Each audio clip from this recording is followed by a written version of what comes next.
ఉన్నతుడు అయిన దేవ, శ్రీమంతుడు అయిన తండ్రి, నీకు వందనాలు. ఈ నెలలో మా జీవితంలో మీరు అద్భుతాలు చేస్తారని మేము నమ్ముతున్నాం.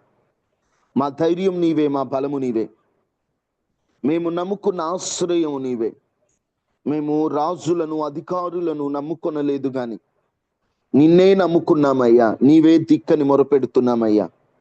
మీరు ఈ నెలలో మా పక్షమును నిలిచి అన్ని విషయాల్లో మాకు కార్యములు చేస్తారని నమ్ముతున్నాం. వాక్యములోకి వెళ్ళబోచుండగా నీ దాసుని మరుగు చేసి మాతో మీరు మాట్లాడి మమ్మల్ని బలపరిచి మా ప్రాణములను పురికొల్పి ధైర్యముతో నింపగలిగిన నీ వాక్కుని మాకు అనుగ్రహించి మమ్ములను బలపరచమని యేసు నామములో అడిగి వేడుకొని ఉన్నాము తండ్రి, ఆమేన్. ఆమేన్. దేవునికి స్తోత్రాలు. ఈ మార్చి నెల 1వ తారీఖు వాగ్దాన సందేశ ఉదయకాల ఆరాధనలో ఈ విధముగా పాల్గొనిన మీ అందరికీ నా హృదయపూర్వకమైన వందనాలు. దేవుడు మిమ్ములను దీవించును గాక. ఆమేన్. ఈ నెలకి దేవుడిచ్చినటువంటి ఒక వాగ్దానం, దేవుడు ఈ నెలకిచ్చినటువంటి వాగ్దానం, అది ఈ నెలకే అని కాదు, యవనస్తులకైతే అది భవిష్యత్తులో ఉపయోగపడుతుంది. దేవుడు ఎందుకో ఈ నెలలో ఈ వాగ్దానము ద్వారా మనల్ని బలపరచాలనుకుంటున్నారు. అందరూ ఒకసారి బైబిల్ తెలచి ఆదికాండము 50వ అధ్యాయము 21వ వచనం.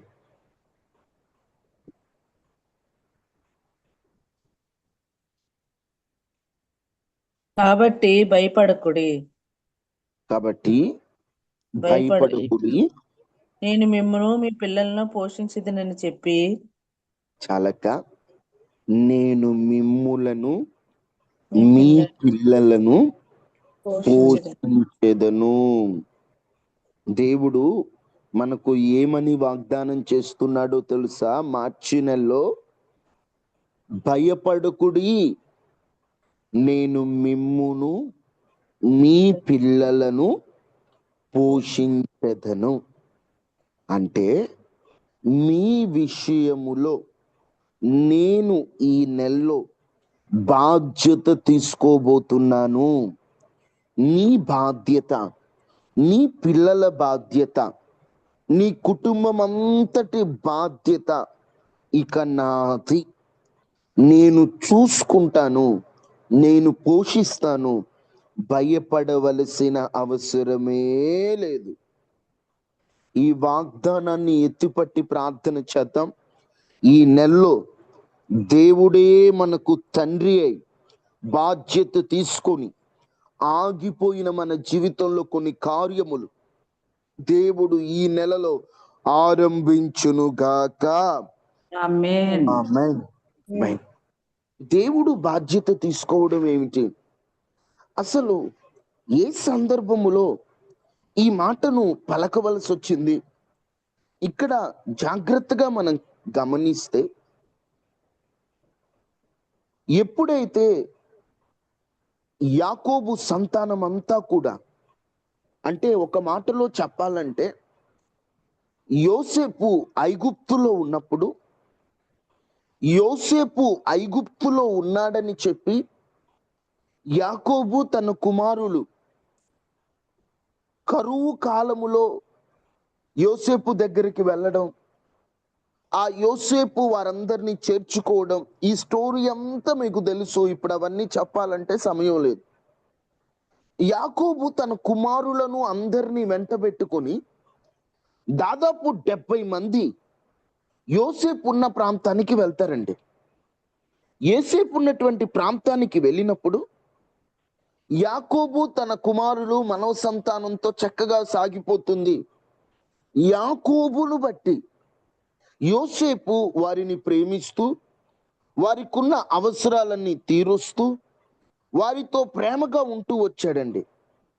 సడన్ గా ఏమైందంటే యాకోబు చనిపోయాడు.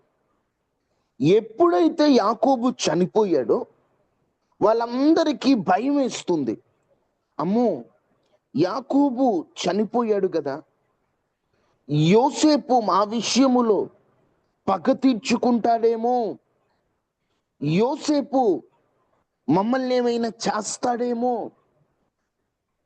యోసేపు ఇన్నాళ్ళు మమ్మల్ని పెట్టి పోషించాడు, ఇక తండ్రి లేడు కదా, మమ్మల్ని పోషించడేమో, మమ్మల్ని పట్టించుకోడేమో, మమ్మల్ని వదిలేస్తాడేమో, నాన్నగారే లేరు, దిక్కే లేరు మనకి, మన పరిస్థితి ఏమిటి, మనం ఎటు పోవాలి, మనం ఏం చేయాలి అని వాళ్ళందరూ భయపడుతూ భయపడుతూ భయపడుతూ ఉన్నారు. ఎందుకంటే అక్కడ మీరు గమనిస్తే ఆదికాండము 50వ అధ్యాయము 18వ వచనంలో భయపడుతూ అతని సహోదరులు అతని ఎదుట సాగిలపడి, ఇదిగో మేము నీకు దాసులం అని చెప్పగా యోసేపు అంటున్నాడు, భయపడకుండా నేను దేవుని స్థానం అందున్నానా, మీరెందుకు భయపడుతున్నారు, మీరెందుకు అంత టెన్షన్ పడిపోతున్నారు అంటే వాళ్ళ భయం అంతా ఏంటో తెలుసా, మాకు ఏ దిక్కు లేదని భయం. ఏ భయం అమ్మా? ఎందుకంటే దిక్కైన వాడే చనిపోయాడు కదా, దిక్కైన వాడే 50వ అధ్యాయం 14వ వచనంలో పాతి పెట్టారు కదా, దిక్కైన వాడు లేడు, మా పరిస్థితి ఏమిటి ఇంకా అంటే, అప్పుడు యోసేపు అంటున్నాడు, భయపడకుడి, నేను మిమ్ములను మీ పిల్లలను పోషించెదను. వాస్తవంగా ఈ మాట చెప్పింది యోసేపు. యోసేపు తన అన్నలతో చెబుతున్నాడు, భయపడొద్దు. యోసేపు స్థానములో ఎవరున్నారో తెలుసా? యేసు ప్రభు వారు ఉన్నారు. యోసేపుకి యేసు ప్రభుకి కొన్ని పోలికలు కనిపిస్తూ ఉంటాయి. ప్రార్థన నిబంధనలో యోసేపే యేసు ప్రభుకి సాదృశ్యంగా మనకు కనిపిస్తున్నాడు. అంటే సాదృశ్యమే, యోసేపే యేసు ప్రభు అని కాదు, జస్ట్ సాదృశ్యం. ఎలాగంటే యోసేపు తన తండ్రికి ఎంతో ఇష్టమైన కుమారుడు. యేసు ప్రభు కూడా తండ్రికి ప్రియ కుమారునిగా పిలువబడ్డాడు. యోసేపుని తన అన్నలే ద్వేషించారు. యేసుక్రీస్తు ప్రభువుని కూడా తన స్వజనులే ఆయనను అంగీకరించలేదు, ఆయనను ద్వేషించారు. యోసేపు 20 వెండి నాణేలకు అమ్మబడ్డాడు. యేసుక్రీస్తు ప్రభు 30 వెండి నాణేలకు అమ్మబడ్డాడు. యోసేపు తప్పు చేయకుండా జైలుకి వెళ్ళాడు. యేసుక్రీస్తు ప్రభు పాపం లేకుండా సిలువనెక్కాడు. యోసేపు జైలులో నుండి ఐగుప్తు స్థాయికి వచ్చేంత వరకు ఎదిగాడు. యేసుక్రీస్తు ప్రభు సిలువ నుండి పునరుద్ధానం వరకు ఎదిగాడు. యోసేపు కరువు సమయంలో అతన్ని జపత్నహు, రక్షకుడా అని పిలిచారు. యేసుక్రీస్తు ప్రభు మనందరి పాపముల నుండి విడిపించి మనకు రక్షకుడయ్యాడు. యోసేపు తన అన్నలను క్షమించాడు. యేసుక్రీస్తు ప్రభు సిలువుపై ఉన్న దొంగను క్షమించాడు. అంటే యోసేపు యేసు ప్రభులాగా బ్రతికిన వ్యక్తి. ఇప్పుడు ఈ యోసేపు మాట్లాడుతున్నాడు, రక్షించే స్థానములో ఉన్నవాడు, భయపడకుడే, నేను మిమ్మల్ని మీ పిల్లల్ని పోషిస్తాను, మీరు భయపడకండి అయ్యా. ఏవో భయం? మొదటి భయం ఏ దిక్కు లేదని భయం. మాకే దిక్కు లేదు, మా ఆధారం పోయింది, మా నాన్న లేడు, మాకు ఉద్యోగం లేదు, మాకు ఫ్యామిలీ సపోర్ట్ లేదు, మా దగ్గర డబ్బు లేదు, మాకెవరు లేరు. ఒక తమ్ముడు ఉన్నాడంటే, అయ్యా నిన్ను మేము కీడు చేయాలనుకున్నాం, నీకు కీడు చేయ ఉద్దేశించాం, మాకే దిక్కు లేదు, మేము ఎలా బ్రతకాలనే భయం వారిలో ఉందండి. ఈరోజు నీవు కూడా అదే భయపడుతున్నావా?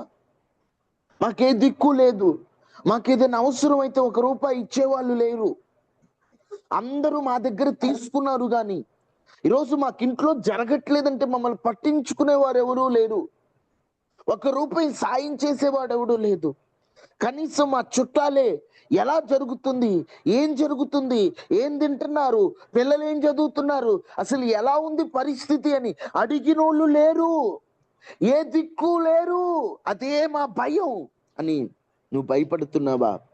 ఆనాడు భయపడుతున్న వారికి యోసేపు ఎలా దిక్కయ్యాడో, ఈరోజు ఏ దిక్కు లేని నీకు నాకు యేసే దిక్కై ఉన్నాడు.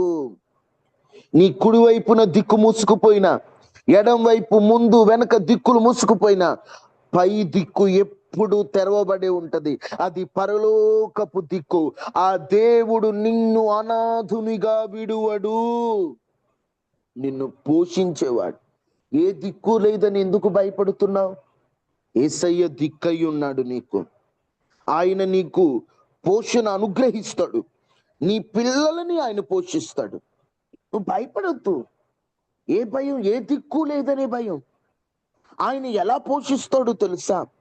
కనిపించని మార్గములో నీకు అవసరమైనవి ముందుగానే సిద్ధపరుస్తాడు. యోసేపు ఐగుప్తులోకి ముందే పంపబడ్డాడు. తన అన్నలు కరువులో ఉంటారేమో, యాకోబు పిల్లలు కరువులో బాధపడతారేమోనని అవసరమైన సహాయాన్ని ముందుగానే రెడీ చేసి ఉంచాడు. ఎవరికి భారమైనా యేసయ్యకి మనం భారం కాదు కదా. ముందుగానే రెడీ చేసి ఉంచాడు. రెడీ చేసి ఉంచి వాళ్ళని ఆ టైంకి అక్కడ పంపించాడు.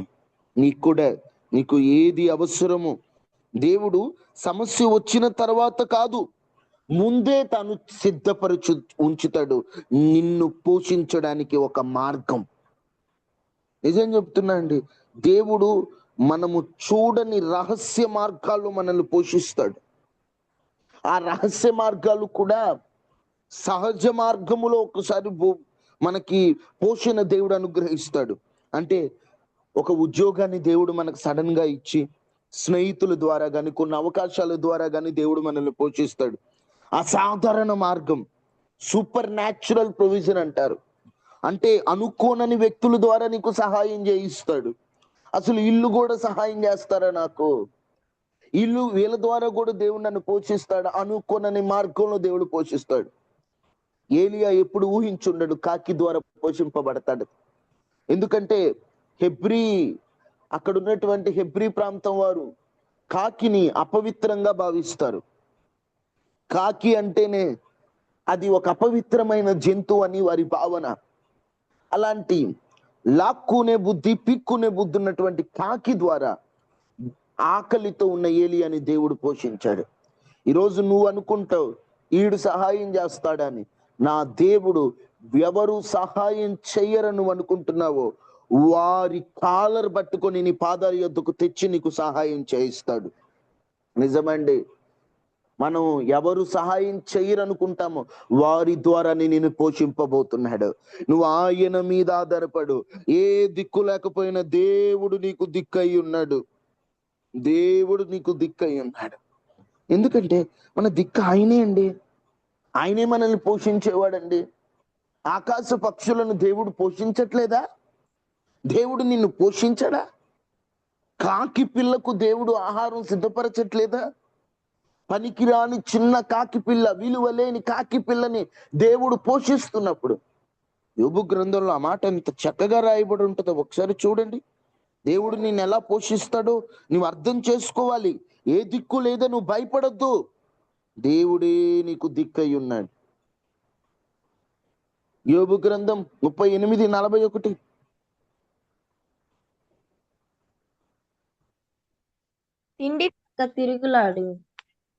తిండి లేక తిరుగులాడుచు కాకి పిల్లలు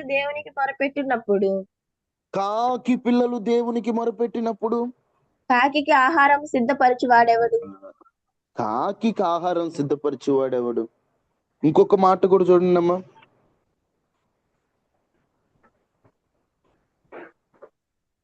కీర్తనలు 147.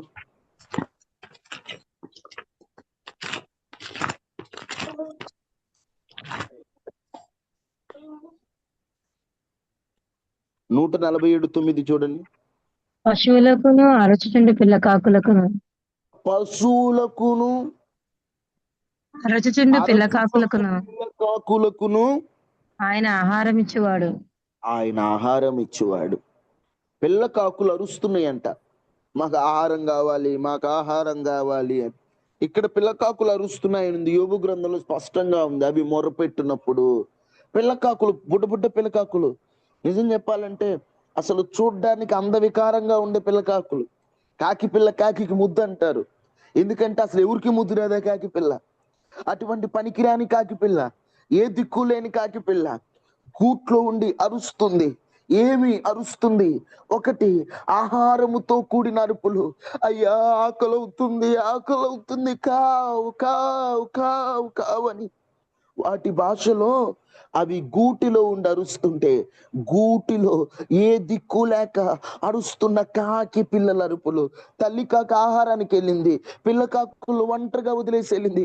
ఒంటరి భయం, ఏ దిక్కు లేదనే భయం, ఏం చేయాలో అర్థం కాని భయం, ఎగిరే బలము లేదు. గూటిలో అలాగున ఏం చేయాలో అర్థం కాక అరుస్తున్న పిల్ల కాకుల మొరలు ఎవరు విన్నారట? దేవుడు. దేవుడు. పిల్ల కాకులు మొరపెడితేనే దేవుడు విన్నప్పుడు, నువ్వు నేను మొరపెడితే దేవుడు వినడా? నిన్ను నేను దేవుడు పోషించడా? ఎందుకు ఒక్కొక్కసారి భయపడుతుంటారు? యవనస్తులు కూడా రేపటి రోజున నా పరిస్థితి ఏం బాగోదేమో, రేపటి రోజున నాకేం లేదేమో, నేను తినడానికి కూడా ఉండదేమో, నేను అడుక్కు తింటానేమో, నేను పనికిరాను అనుకోవద్దు. కాకి పిల్లలు మొరపెట్టినప్పుడు వాటికి ఆహారం సిద్ధపరిచేవాడెవడు? పిల్ల కాకులు కేకలేస్తుంటేనట, పిల్ల కాకుల కేకలు విన్న దేవుడు తల్లి కాకి ఆహారం సిద్ధపరుస్తున్నాడట. ఇదిగో ఆ పిల్ల కాకులు మొరపెడుతుంటే నేను చూడలేకపోతున్నాను, కానీ ఇదిగో పలానా చోట నీకు ఆహారం ఉంది, వెళ్ళి తిను, అదిగో తీసుకొని వెళ్ళు మీ పిల్లలకని పిల్ల కాకుల కేకలు విన్న దేవుడు తల్లి కాకులకు సహాయం చేస్తున్నాడు. ఏ దిక్కులేని కాకులకు, అసలు నిజం చెప్పాలంటే కాకులు పెంచుకునేవాడు ఎవడండి? పనికిరాని కాకులకు ఆహారాన్ని సిద్ధపరుస్తున్న దేవుడు. ఆయనను కలిగి ఉన్నటువంటి మనల్ని, ఆయనను నమ్ముకొని ఆయన మీద ఆధారపడినటువంటి మనలను దేవుడు విడిచిపెడతాడా? దేవుడు వదిలిపెడతాడా? దేవుడు మనల్ని కాదని వెళ్ళిపోతాడా? మీరు ఒక్కసారి ఆలోచించండి. అందుకని ఆనాడు వాళ్ళు భయపడ్డారు. యోసేపు మమ్మల్ని పట్టించుకుంటాడా లేదా, యోసేపు మా విషయంలో ఆయన ముందుకొస్తాడా లేదా అని వారు భయపడ్డారు. కానీ ఆయన అంటాడు, నేను మిమ్మల్ని పట్టించుకుంటాను, మీరేం భయపడాల్సిన పని లేదు. అందుకని దేవుని వాక్యం చక్కగా రాయబడి ఉంటుంది, యెహోవా జనులుగా గల జనులు ధన్యులు, ధన్యులు, ధన్యులు. ఎందుకంటే వారిని పోషించే బాధ్యత ఆయనే తీసుకుంటాడు. వారికి ఉన్న భయం ఏంటో తెలుసా? ఏ దిక్కు లేదనే భయం. ఎవరు మమ్మల్ని పలకరించి, తండ్రే కోల్పోయాం. ఈరోజు నీ కుటుంబంలో కూడా ముఖ్యమైన వ్యక్తుల్ని కోల్పోయావా? మమ్మల్ని ఎవరు పోషిస్తారనుకుంటున్నావా? మా పరిస్థితి ఏంటని అనుకుంటున్నావా?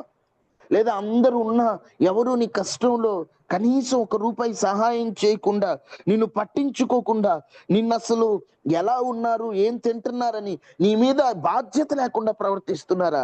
ఎవరికి నీ మీద బాధ్యత ఉన్నా లేకపోయినా నా దేవుడు నీ విషయంలో బాధ్యత కలిగి ఉన్నాడు. నీవు ధైర్యంగా ముందుకెళ్ళిపో. కొంతమంది అనుకుంటా, నా విషయంలో ఎవరు బాధ్యత తీసుకోవట్లేదన్నా, నా భవిష్యత్ బాధ్యత ఎవరు తీసుకోవట్లేదన్నా, నాకు వివాహం చేయాలి, నా వివాహ బాధ్యత ఎవరు తీసుకోవట్ల, నా చదువు బాధ్యత ఎవరు తీసుకోవట్ల, నాకు నన్ను పట్టించుకున్నోడు ఎవడూ లేడు, ఏదో తల్లిదండ్రులకు తప్ప ఎవరికి పట్టట్లేదు అనుకుంటున్నావా? నీ తల్లిదండ్రులైనా బాధ్యత లేకుండా ఉంటారేమో, కానీ నిన్ను ప్రేమిస్తున్నటువంటి నా దేవుడు నీ విషయంలో బాధ్యత కలిగి ఉన్నాడు. నువ్వు కృంగిపోవాల్సిన పని లేదు. ఏ భయం వీరికి? ఏ దిక్కు లేదనే భయం, ఏ దిక్కు లేదని భయపడుతున్నారు. ఇంకొక భయం వీరిని ఏమిటి? వీరికి ఉన్నటువంటి మరొక భయం ఏంటంటే, మనం చేసినటువంటి ఆ కీడు మన మీదకి వస్తుందేమో. అంటే చూడండి, ఆదికాండం 50:15 యోసేపు సహోదరులు తమ తండ్రి మృతి నుండి చూచి, ఒకవేళ యోసేపు మన యందు పగబట్టి మనం అతనికి చేసిన కీడంతటి చొప్పున మనకు నిశ్చయముగా కీడు జరిగించుననుకొని. వీళ్ళు భయం ఏంటో తెలుసా? నేను తప్పు చేశాము, ఆ తప్పుకు శిక్ష మాకు ఇప్పుడు పడిద్దేమో, ఆ శిక్షకే మేము పోషణ లేకుండా అయిపోతామేమో, మేము చేసినటువంటి పాపములకై శిక్ష అనుభవిస్తామేమో అనే ఒక భయం వీరిని పట్టి పీడిస్తుంది. ఈరోజు నీ జీవితంలో కూడా ఒకసారి నా బ్రతుకెందుకు, నా జీవితం ఎందుకు, నేను చేసిన పాపాలు నన్ను పట్టి పీడిస్తున్నాయేమో అని నీ పాపపు భయాన్ని నువ్వు కలిగి దేవుని దగ్గరికి నువ్వు ఇంకా పూర్తిగా రాలేని స్థితిలో ఉన్నావా? అయ్యా నేను తప్పు చేశానయ్యా, అయ్యా నేను పొరపాటు చేశానయ్యా, అయ్యా నేను ముందుకు రాలేకపోతున్నానయ్యా, నేను చేసిన తప్పుల వల్ల నాకు అందుకే ఈ ఉద్యోగం లేదేమో, నేను చేసిన తప్పుల వల్ల అందుకే నాకు ఈ ఆర్థిక సమస్యలేమో, నేను చేసిన తప్పుడు వల్ల అందుకే నాకు తినటానికి జరగట్లేదేమో, ఎందుకు చేశానా ఆ తప్పు అని దేవుని దగ్గరికి పాపపు గిల్టుతో నువ్వు ముందుకు రాలేకపోతున్నావా? దేవుడు అంటున్నాడు, బిడ్డ నువ్వు చేసిన తప్పులన్నీ నేను క్షమించాను రా, కొత్త జీవితాన్ని ఆరంభించు, నువ్వు భయపడాల్సిన పని లేదురా, నీ బాధ్యత నేను తీసుకొని భయపడకుడి, నేను మిమ్ములను మీ పిల్లలను పోషిస్తాను. ఒకటి, ఏ దిక్కు లేదనే భయం. రెండు, తప్పు చేశాననే భయం. అయ్యో మేము చేసినటువంటి ఆ తప్పుకి మాకు శిక్ష పడిద్దేమో, యోసేపు పగబట్టి మమ్మల్ని ఏమైనా చేస్తాడేమో, మా జీవితం ఏమైపోద్దో, మా బ్రతుకులు ఏమైపోతాయో అని ఒక భయం భయం భయం. ఈరోజు నీవు కూడా భయపడుతున్నావా? భయపడుతూ ఏం చేయాలో అర్థం కాక భయం భయం భయం మధ్యనే నీ జీవితం కొనసాగుతుందా? అయితే నువ్వు భయపడొద్దు, దేవుడు నిన్ను క్షమించాడు, నీకు ఒక నూతన జీవితాన్ని దేవుడు ఇవ్వాలని కోరుకుంటున్నాడు. భయపడొద్దు. బైబిల్లో 365 సార్లు ఉంది కదా, దేవుడు భయపడొద్దని నీకు చెప్పాడు కదా. నిన్ను పోషిస్తాడు, అనుకొని నీ మార్గముల ద్వారా దేవుడు నిన్ను పోషిస్తాడు. దేవుడు నీకు తండ్రి అయి ఉన్నాడు. నీకు తండ్రి లేడా? కీర్తనలు 68:5 ఒకసారి చదవండి. తండ్రి లేని వారికి, తండ్రికి బాధ్యత లేకపోయినా, తండ్రి పట్టించుకోకపోయినా, ఈలోక తండ్రి పరలోకపు తండ్రి ఏంటంటే చూడండి ఒక మాట 68:5. దేవుడు తండ్రి లేని వారికి తండ్రియు, అబ్బా చూడండి, తండ్రి లేని వారికి తండ్రియు, విధవరాండ్రకు న్యాయకర్తయునై ఉన్నాడు. విధవరాండ్రకు న్యాయకర్త ఉన్నాడు. నీకు తండ్రి లేడా? ఒకవేళ ఉన్నా పట్టించుకోడా? నీ విషయం గురించి ఆలోచించుకుని నిన్ను పట్టించుకునేటువంటి అవసరం తండ్రికి ఉండట్లేదా? ఆ బాధ్యత ఉండట్లేదా? తండ్రి లేని వారికి తండ్రి అయి ఉన్నాడు. ఒకవేళ భర్త లేడా? భర్తను పోగొట్టుకున్నావా? ఒకవేళ భర్త ఉన్న బాధ్యత లేనోడా? దేవుడు నీకు భర్త అయి ఉన్నాడు. నువ్వేం భయపడాల్సిన అవసరం లేదు. దేవుడు నిన్ను క్షమిస్తున్నాడు.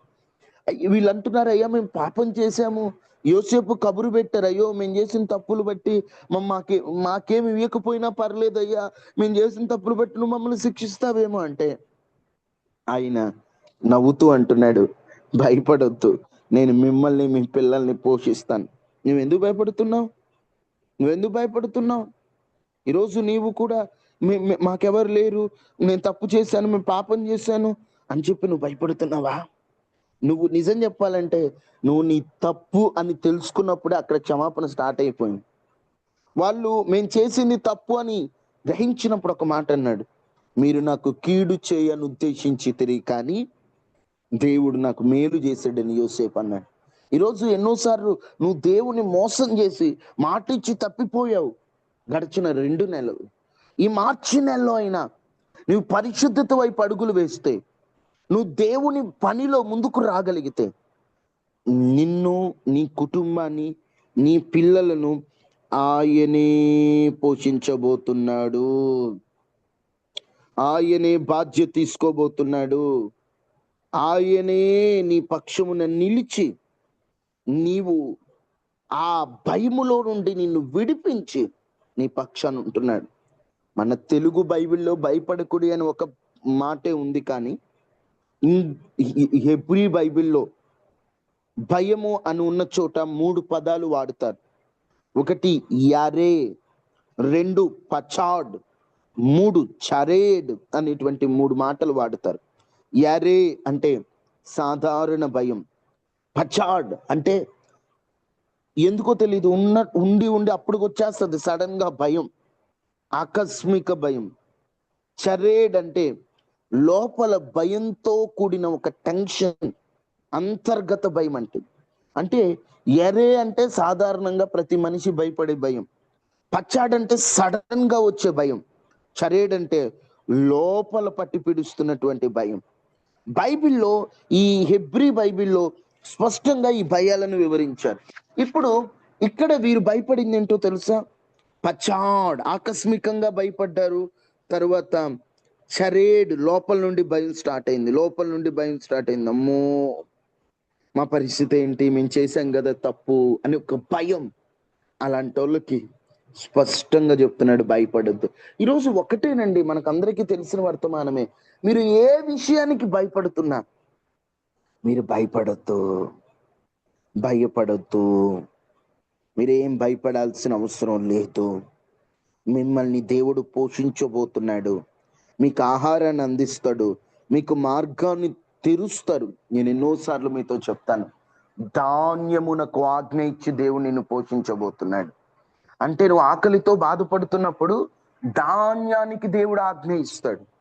ధాన్యమునకు దేవుడు ఆజ్ఞ ఇచ్చి, ఇదిగో నా బిడ్డకు ఆహారం అవ్వు అని ఆ రకముగా దేవుడు నిన్ను పోషిస్తాడు.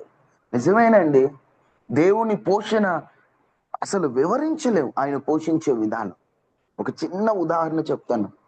మా కుటుంబ పరిస్థితిలో ఒకసారి సడన్ గా ఇంట్లో రైస్ లేవు, కొనడానికి అప్పుడు పరిస్థితి బాగాలేదు, ఏం చేయాలో అర్థం కావట్లేదు. చేతిలో 1 రూపాయి కూడా అమౌంట్ లేదు, అమ్మ దగ్గర లేవు, నా దగ్గర లేవు. ఏం చేయాలో అర్థం కాని పరిస్థితిలో ప్రేయర్ చేసుకున్నాము. సాయంత్రానికి ఏంటి అనేటువంటి ఒక భయం లోపల వేస్తున్నా, దేవుడు చూసుకుంటాలే, ఆయన పని చేస్తున్నాం కదా అన్నట్లు అనుకున్నామండి. ఒక పాస్టమ్ గారు, చాలా పెద్ద సంఘం, చాలా పెద్ద సంఘం. అలాంటి పాస్టమ్ గారు నేను అటు సైడ్ వెళ్తుంటే పిలిచి, నాయనా నేను ప్రేయర్ చేసుకుంటున్నాను, మాకు చర్చిలో రైస్ పంపిస్తారు కదా, ఆ రైస్ లో మళ్ళీ నేను తీస్తాను కదా, ఎందుకంటే సేవకులకు ఒకటి ఇస్తే ఆ ఇచ్చిన దాంట్లో మళ్ళీ సేవకుడు 10వ భాగం తీయాలి కదా, ఆ 10వ భాగం రైస్ తీసాను నాన్న. ఎందుకో ప్రేయర్ చేసుకుంటే దేవుడు ప్రతిసారి నేను వేరే దగ్గరికి పంపిస్తాను, నీకు ఇవ్వమని నాకు ప్రేరేపణ ఇస్తున్నాడు, ఇదిగో తీసుకెళ్ళవా అని పెద్ద కవర్లో ఆ రైస్ పెట్టి ఇచ్చారండి. ఇబ్బందిగా ఉందని ఎవరికి చెప్పలేదు, పరిస్థితులు ఇలా ఉన్నాయని చెప్పలేము, ఎందుకంటే దేవుని పరిచర్య చేస్తున్నప్పుడు త్వరపడి మేము ఇబ్బందులో ఉన్నామని చెప్పలేము. కానీ ఇప్పుడు ఇబ్బందిని అంతా ప్రభు చూసి, నేను అనుకున్నా ఆ ధాన్యానికి ఇచ్చాడు ఆజ్ఞ, అందుకే ఆమెతో దేవుడు మాట్లాడాడు. ఈరోజు నువ్వు అనుకుంటున్నావు నా పరిస్థితి ఏంటి, నా కుటుంబం ఏంటని. భయపడొద్దు, నీ కుటుంబాన్ని దేవుడు పోషిస్తాడు. నీకు దేవుడు ఎన్నో పనులు చూపించబోతున్నాడు ఈ నెలలో, ఎన్నో ఉద్యోగాలు దేవుడు ద్వారాలు తెరవబోతున్నాడు ఈ నెలలో. నువ్వేం చేయాలో తెలుసా? ఆ పనిని నమ్మకంగా చేయి. నువ్వు ఇంట్లో కూర్చొని దేవుడు నన్ను పోషిస్తాడు, దేవుడు నన్ను చూసుకుంటాడంటే కుదరదు. నువ్వు కష్టపడు. నువ్వు ఎప్పుడైతే కష్టపడడానికి నువ్వు ముందుకెళ్తావో దేవుడు నిన్ను పోషించబోతున్నాడు, దేవుడు నీకు అవసరమైంది ఇవ్వబోతున్నాడు. ఒక్కోసారి దేవుడు నీకు ఇచ్చేది ముందుగానే నీకు అర్థం కాకపోవచ్చు, కానీ ఆ సమయానికి ద్వారాలు తెరవబోతున్నాడు. మన్నా ఉంది, మన్నా వారికి అవసరమైనప్పుడు ఆ రోజే ఇస్తాడు దేవుడు. అయ్యా రేపు పరిస్థితి ఏందయ్యా అని చెప్పేసి అని వాళ్ళు కనుక దాచిపెట్టుకుంటే పాడైపోద్ది. ఈ రోజు తిను, రేపు నేను చూసుకుంటా. అలానే ఉన్నది మొత్తం ఈ రోజు ఖర్చు పెట్టమన్న ఉద్దేశం కాదు. దేవుడు ఇచ్చింది కష్టపడి పొదుపు చేసుకుంటూ ముందుకెళ్ళిపో. ఈ రోజు నిన్ను ఎలా పోషించాడో రేపు అలా పోషించబోతున్నాడు, రేపు ఎలా పోషించాడో ఎల్లుండి అలా పోషించబోతున్నాడు. ఆనాడు హిబ్రూలో వాళ్ళందరికీ కూడా మన్నా ఇచ్చి దేవుడు ఎలా పోషించాడో, దేవుడు తన ప్రజల్ని ఎలా అయితే మన్నా ద్వారా వారికి ఆహారాన్ని దేవుడు సిద్ధపరిచాడు, నీ భవిష్యత్తుకు కూడా దేవుడు ఆ విధంగా సహాయం చేయబోతున్నాడు. కాకి కూడా ఏలియాకి ఎప్పుడు ఒకేసారి తీసుకురాలి ఆహారం, ఏ పూటకు ఆ పూట అది తీసుకొస్తూ ఉందంట. నీకు ఏది అవసరమో దేవుడు అది ఇవ్వబోతున్నాడు, రేపటికి అవసరమైంది దేవుడు ఇస్తాడు. అందుకనే కదా మత్తయి సువార్త 6:11 మా నిత్యాహారం మాకు దయచేయం, అనుదినాహారం మాకు దయచేయమన్నాడు. అనుదినం మీకు అవసరమైంది దేవుడు అనుగ్రహిస్తాడు. అందుకే యేసు ప్రభు ఆ మాటను వారి చేత పలికించాడు, మీరేం భయపడద్దు, దేవుడే మిమ్మల్ని పోషించబోతున్నాడు. ఈ మాటలు క్రొత్త ఏం కాదు, మీరు వినని ఏమీ కాదు, మీకు అందరికీ తెలుసు. ఈ మాటలు ఎందుకో పరిశుద్ధాత్మ దేవుడు ఈ వాగ్దానాన్ని మనకి ఇచ్చాడంటే, కొంతమంది ఈ రాబోయే నెలలో పరిస్థితి ఏంటో, ఎట జరుగుద్దో ఏమో అని భయపడుతున్నారు. ఇలాంటి సందర్భంలో దేవుడు అంటున్నాడు, ఆనాడు యోసేపు ద్వారా తన అన్నలతో పలికించినట్లు ఈనాడు పరమ యోసేపుగా, రక్షకునిగా, జపత్నహుగా ఉన్నటువంటి యేసుక్రీస్తు ప్రభు అంటున్నాడు, భయపడద్దు, నేను మిమ్ములను, మీ పిల్లలను పోషించే బాధ్యత నాది. ఆయన మనకు కాపరై ఉంటే మనకు కొదువే ఉందండి. మనకి కొదువే ఉంది. కాపరి కాపాడేవాడు, కాపరి ఆహారాన్ని ఇచ్చేవాడు, కాపరి దారి చూపేవాడు, కాపరి ప్రమాదాన్ని ముందుగానే గుర్తించి తప్పించేవాడు. ఆయనే కాపరిగా ఉన్నాడు. నీకేం కొదువేక? ఆహారాన్ని ఆయనే ఇస్తాడు, నిన్నే కాపాడతాడు, దారి చూపిస్తాడు. అసాధారణ మార్గాల్లో దేవుడు నిన్ను పోషించబోతున్నాడు. ఏలియాను పోషించాడు, ఆనాడు ఎడారిలో మన్నాను కురిపించాడు. దేవుడు నిన్ను పోషిస్తాడు. ఆయన నీకు అవసరమైంది దేవుడు నీకు అనుగ్రహిస్తాడు. నువ్వు భయపడొద్దు. దేవుడు నీ బాధ్యతను తీసుకున్నాడు. వారు చేసిన పాపాన్ని బట్టి భయం, కానీ ఆ పాపాన్ని యథార్థంగా ఒప్పుకున్నారు. యోసేపు వారిని క్షమించాడు. ఈరోజు నీవు కూడా ఎలాంటి స్థితిలో ఉన్నా నీ పాప పరిస్థితులను దేవుని ఎదుట పెట్టగలిగితే నిన్ను, నీ కుటుంబాన్ని దేవుడు పోషిస్తాడు. భయపడొద్దు, కలవరపడొద్దు, టెన్షన్ పడొద్దు. ఏం చేస్తుంది నా జీవితం, నా పరిస్థితి ఏంటి, ఇట్లా అయిపోతుంది అనుకోవద్దు. మిమ్మల్ని పోషించే బాధ్యత దేవుడు తీసుకుంటాడు. యోసేపు ఎలాగైతే వారిని పోషించాడో యేసయ్య మిమ్మల్ని పోషించబోతున్నాడు. మీ అవసరాలన్నీ తీర్చబోతున్నాడు. వారిని ఎంతగా పోషించాడో తెలుసా? కొన్ని దినాలు అయ్యేసరికి యోసేపు చనిపోయాక కూడా వారందరూ ఐగుప్తులో లక్షల మందిగా ఫామ్ అయిపోయారండి. ఆనాడు యోసేపు వారికి నిజం చెప్పాలంటే ఏ కొదువు లేకుండా పోషించాడు. యోసేపే వారిని అంతగా పోషిస్తే దేవుడు మనల్ని ఎంతగా పోషిస్తాడు. భయపడొద్దు. నాకేంటి, నా జీవితం ఏంటి, నా బ్రతుకేంటి, నేను ఎట్టుపోవాలి ఏంటి, ఇలాంటి భయాలేమొద్దు. కష్టపడండి. పరీక్షలు రాసేవారు నాకు ఉద్యోగం వస్తా లేదా, నా భవిష్యత్తు ఎలా ఉంటుందని టెన్షన్ పడొద్దు. మీరు కష్టపడి చదివి పరీక్షలు రాయండి. భయపడొద్దు. మీ బ్రతుకులను ఆయన బాధ్యత తీసుకోబోతున్నాడు. మిమ్మల్ని ఆయన పోషించబోతున్నాడు. ఈ షార్ట్ మెసేజ్ ద్వారా దేవుడు మనతో మాట్లాడేది ఒకటే, భయపడొద్దు, మీ బాధ్యత నాది.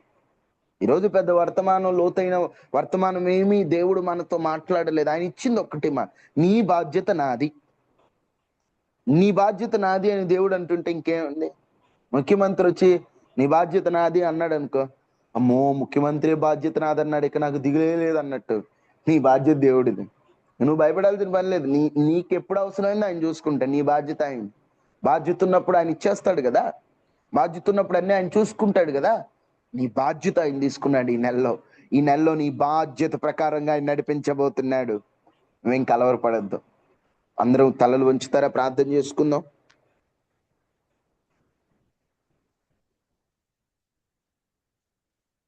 నాకంటే నీకే ఎక్కువ బాధ్యత ఉన్నది, నాపై బాధ్యత ఉన్నది. యేసయ్యా, నా బాధ్యత నీదే. నువ్వు నన్ను, నా జీవితాన్ని, నా పోషణను నువ్వే నా బాధ్యత తీసుకున్నావు. నాకు ఇక భయం లేదు ప్రభువా. నేను భయపడినయ్యా. ఎట్లాంటిదైనా నా ముందు నడిపించి నీ ఉండగా నాకు ఎందుకయ్యా ఇక భయం. నీ పిల్లలను పోషించేవాడు నీవే, సమకూర్చేవాడు నీవే కదయ్యా.